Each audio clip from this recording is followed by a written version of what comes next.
یہ کہانی ہے واچرز کی اولاد کی، جنہیں نیفیلیم کہا جاتا ہے۔ اگر واچرز آسمان سے آنے والی مخلوق تھے تو ان کی نسل زمین پر پیدا ہونے والی وہ طاقتور ہستیاں تھیں جنہوں نے صدیوں تک انسانوں پر حکمرانی کی۔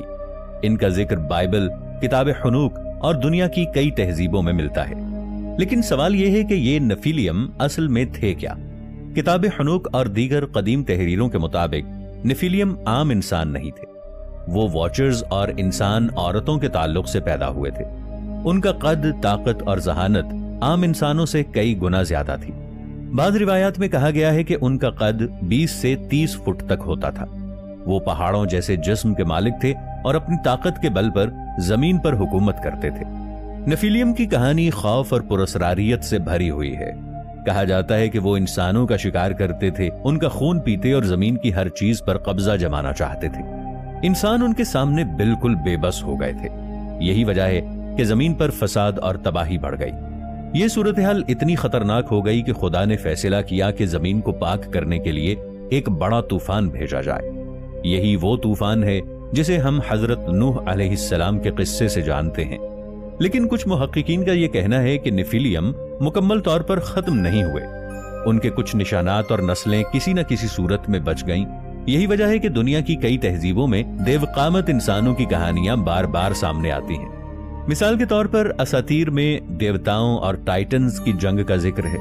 اسی طرح میکسیکو اور جنوبی امریکہ کی قدیم روایات میں بھی جائنٹس کی موجودگی کے ثبوت ملتے ہیں۔ لیکن یہاں ایک سوال پیدا ہوتا ہے، اگر نیفیلیم حقیقت میں موجود تھے تو ان کے جسم یا ڈھانچے کہاں گئے ہیں؟ کئی بار دنیا کے مختلف حصوں سے دیو قامت انسانوں کے ڈھانچوں کے ملنے کی خبریں سامنے آئیں۔ اخبارات اور تحقیقی رپورٹس میں ایسے اسکیلیٹنز کی تصاویر شائع ہوئیں جنہیں عام انسان کے مقابلے میں کئی گنا بڑا دکھایا گیا۔ اگرچہ کچھ کو بعد میں جعلی قرار دیا گیا، لیکن کچھ ایسے بھی تھے جنہیں مکمل طور پر جھٹلایا نہیں جا سکا۔ امریکہ میں ایک وقت ایسا بھی تھا جب اسمتھسونین انسٹیٹیوشن پر الزام لگایا گیا کہ انہوں نے جائنٹس کے ڈھانچوں کو چھپا دیا تاکہ یہ حقیقت عوام تک نہ پہنچے۔ سازشی نظریات کے مطابق بڑے ادارے اور حکومتیں نہیں چاہتی کہ لوگ یہ جانیں کہ ماضی میں زمین پر ایک ایسی نسل بھی رہی ہے جو عام انسانوں سے بالکل مختلف تھی۔ اگر یہ بات عام ہو جائے تو انسانی تاریخ کو از سر نو لکھنا پڑے گا۔ نیفیلیم کے بارے میں ایک اور پہلو بھی دلچسپ ہے۔ کچھ محققین کا کہنا ہے کہ یہ محض جسمانی طور پر بڑے نہیں تھے، بلکہ ان کے پاس روحانی طاقتیں بھی تھیں۔ وہ جادو، علم نجوم اور ایسے علوم جانتے تھے جو عام انسان کی پہنچ سے باہر تھے۔ یہی وجہ ہے کہ ان کی حکمرانی صرف جسمانی طاقت پر نہیں بلکہ ذہنی اور روحانی اثر و رسوخ پر بھی تھی۔ قدیم دنیا کے کئی مقامات پر ایسے آثار موجود ہیں جو بتاتے ہیں کہ زمین پر ایسی مخلوقات رہی ہوں گی جو عام انسان سے کہیں زیادہ بڑی اور طاقتور تھیں۔ مثال کے طور پر لبنان کے علاقے بالبک میں ایک ایسا پتھر ہے جس کا وزن 1200 ٹن سے زیادہ ہے۔ آج کی جدید ترین کرین بھی اسے نہیں ہلا سکتی۔ تو سوال یہ پیدا ہوتا ہے کہ ہزاروں سال پہلے اسے کس نے کاٹا اور اس جگہ پر رکھا؟ کچھ محققین کا یہ خیال ہے کہ یہ نیفیلیم کی طاقت کا نتیجہ تھا، کیونکہ عام انسانوں کے لیے یہ کام ممکن ہی نہیں۔ قدیم مایا اور انکا تہذیب کے کھنڈرات میں ایسے مجسمے اور تصویریں ملتی ہیں جن میں غیر معمولی قد کے انسان دکھائے گئے ہیں۔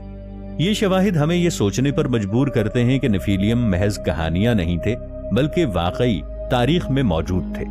اب اگر ہم مذہبی حوالوں پر دوبارہ نظر ڈالیں تو یہ بات بھی ملتی ہے کہ خدا نے نیفیلیم کی وجہ سے ہی زمین پر طوفان بھیجا تاکہ اس زمین کو پاک کیا جا سکے۔ لیکن دلچسپ بات یہ ہے کہ طوفان کے بعد بھی جائنٹس کا ذکر آتا ہے۔ اس سے سوال یہ اٹھتا ہے کہ کیا ان میں سے کچھ طوفان سے بچ گئے تھے یا پھر واچرز نے دوبارہ کسی نہ کسی طرح اپنی نسل کو زمین پر جاری رکھا؟ سوچ کر دیکھیں، اگر واقعی نیفیلیم زمین پر موجود تھے تو ان کے بچے کہاں گئے؟ کیا وہ سب ختم ہو گئے یا آج بھی ہمارے درمیان چھپے ہوئے ہیں؟ یہ سوال صرف ایک کہانی نہیں بلکہ ایک خوفناک راز کی طرح ہے۔ بائبل میں تو صاف لکھا ہے کہ یہ مخلوق انسانوں اور آسمانی ہستیوں کے ملاپ سے بنی ہوئی تھی۔ لیکن ذرا غور کیجئے، اگر ان کا خون انسانوں میں شامل ہو گیا تھا تو کیا یہ ممکن نہیں کہ آج کی طاقتور ترین خاندان، حکمران یا خفیہ تنظیمیں دراصل انہی نیفیلیمز کی باقیات ہوں؟ سوچ کر دیکھیے، اگر نیفیلیم ہزاروں سال پہلے زمین پر تھے تو ان کی باقیات کہاں گئیں؟ صرف ڈھانچے اور قدیم کہانیاں یا پھر کچھ اور بھی؟